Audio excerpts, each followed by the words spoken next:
Suma de términos de una progresión aritmética. Sumar términos significa agrupar los términos que se encuentran en una progresión.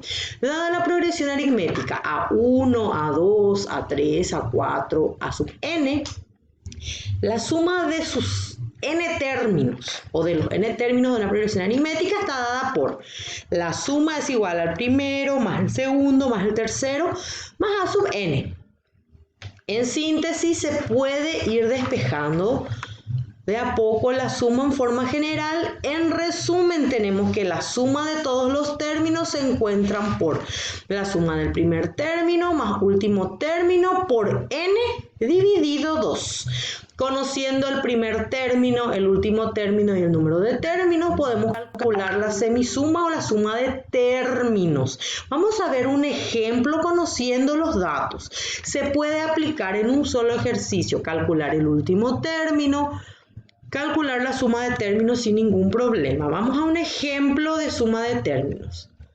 Sabiendo que una progresión aritmética de 12 términos, n igual a 12, donde el primer término es 3, a sub 1 es 3, y la diferencia común d es igual a 2.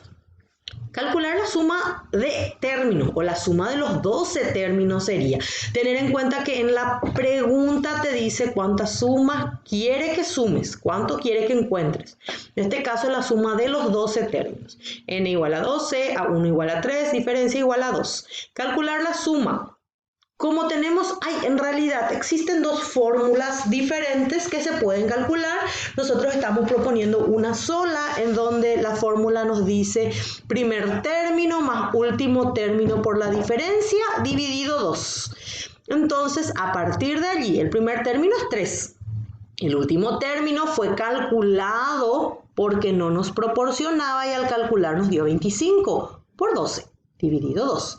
Entonces, 3 más 25, 28 por 12 dividido 2, 6. 28 por 6, 168. La suma de los 12 términos es igual a 168. Así de sencillo se puede calcular. El cálculo de progresiones aritméticas es relativamente sencillo, pero requiere práctica, mucha práctica para poder lograrlo, éxitos en la